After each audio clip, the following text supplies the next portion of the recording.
Hey, Lee here, and welcome to the poll list for May 30th, 2012, presented by longboxradio.com. This has been the smallest week for comic books of the year. By far, I have 8 books today. 8. And if you watched any of the previous videos from this channel, you know that I usually pick up a handful, if not a crazy amount of comics. So that's small for me. And you think DC with their new 52 books, and 1 book this week that I want to grab. And another one I would have, but I haven't been following it. And we'll get to that in a second. First off, because it's the last day of the month, and June is, of course, kicking up, we have the previews for June. One side here, we are they're hyping Spike, which is a spin-off to Buffy coming to us from Dark Horse in the next couple months. And then we have Brian Azzarello and Lee Bermejo's Rorschach before Watchmen on the other side. So the summer's looking pretty sweet for comic books, so definitely pick this up if you can. There's always lots of cool stuff in there. Going over to Dark Horse, I picked up Resident Alien 0. If you listened to the last podcast, you might have heard that I picked up the first issue of this book, thinking that was actually where it began. Silly me, number 1 does not mean the first with Resident Alien. 0 does, so there it is, number 0 out of 3. Whatever, I was the bigger man here, I decided to go pick it up, and it's actually a pretty cool book, so I'm glad I did, from Peter Hogan right there from Dark Horse. Moving on to DC with the only DC book of the week, as I mentioned, Batman, number 1, annual, the new 52, so we have Scott Snyder doing his thing. James Tynion 4, the 4th, I guess? Unless it's Ive, whatever. Not familiar with that gentleman, but there it is anyways. We have featuring the torment of Mr. Freeze, so I don't know if there's a side story introducing Mr. Freeze to the new 52 or if he's woven into the story, but it does have Night of the Owls at the top, so it's probably going to be picking up somewhere during the current event that's going on. So super cool, really looking forward to reading this book. The other book I was mentioning earlier would have been Animal Man. The annual's out as well, so fans of Animal Man need to go pick that up. I'm going to be picking the trade paperback as soon as I can, and then eventually probably getting that annual as well. So that's it for DC this week, though. Batman annual, that's it. I think Ravager is number 1, kicks off this week too, so if you have any interest in that, there's that. Otherwise, nothing. There's nothing. Going over to Image, the one Image book of the week, Walking Dead number 98. I don't know if there was a memo that went out where they were all just like, hey, let's not release books for a week. Why not? But there it is. We're only a couple away from issue 100, so you can imagine Robert Kirkman has something for us in store there. But no, there it is, Walking Dead. Bow! Going over to Marvel, which is also getting an annual this week. We get the Amazing Spider-Man annual, number 39 right there. And Erase from Existence and Out of Time, the classic Back to the Future fade out. When something happens to you in the past, man, that's how you gotta go. So anyways, Amazing Spider-Man. Good times. Probably be a decent story. I don't know. It's an annual. So, FF coming to us from Jonathan Hickman. That's, of course, issued 18.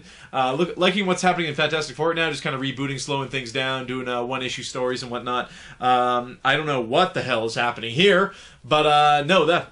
probably a great book all the same, because both those books have failed to disappoint as of late. Incredible Hulk number 8. Now... I do like Jason Aaron. The Incredible Hulk run as to now has been meh. The writing and stuff is fine. It's just the story itself is kind of silly. And also, if you read last issue, being the 7.1 issue, you know there's something up with Hulk. He's not entirely rid of Banner or something. I wish I could spoil it for you, but I don't exactly know what's going on there. Here we have the Punishers coming after the Hulk for one reason or another. Who knows? But I did notice here that Steve Dillon does the art. So Steve Dillon drawing Punisher is how, in my mind's eye, I picture Punisher. So I'm actually very excited to read this because of the creative team on it. So awesome. Also, the cover's pretty cool there, too. Just thought I'd mention. Super Crooks coming to us from Mark Millar and Lionel Yu. This is issue 3. It's been a super cool book. It's an icon book, of course, so most of the money that you spend buying this book goes to Mark Millar and Lionel Yu's pockets, which is super cool. The art's great, the writing's great. The concept of the book, of course, is that a bunch of super criminals decide to go to Europe, where there's less superheroes to thwart them, and they're going to actually rob one of the most notorious super villains of all time, named, I believe it was the Bastard. So, pretty cool book. Ultimates, of course, issue 11. I think we have... From the front of there, Tony Stark's going to get re-involved in the conflict there. Him and Thor kind of got brought back into the last couple of issues. So, again, a really great book. A slow burn, though, and you really do need to be following it from any point. You can't really just jump on this book. It's not like, oh yeah, issue 8, go for it. You'd have no idea what's going on. So, there's that one there. Pow! And Wolverine, which is coming to us from a bunch of people I'm not familiar with at all. Probably one of my last issues, unless they get Jason Aaron or someone back on the book. I was unaware that Jason Aaron actually left at some point. I was just like, what's happening? The story's kind of going in circles, and it's not written as well, and that was why. So there it is. Yeah, wait for the podcast for a review on that one. Wolverine and the X-Men, which I've thoroughly enjoyed as Jason Aaron again. This is the Jason Aaron Love Fest, apparently. Well, look at that glare off my face there. So Wolverine and the X-Men number 11, we have Red Hulk beating on all manner of Iceman there, which is one of his new abilities he's found he's able to do is actually to create humanoid forms out of ice and then control them up to, I guess, unlimited time. So he's pretty formidable, and his powers are kind of silly now. I don't know how he's able to do that, but there it is, all the same. Cool book, and that's about it. The only other thing I grabbed was Josh Whedon's The Fray, which is a spin-off of Buffy.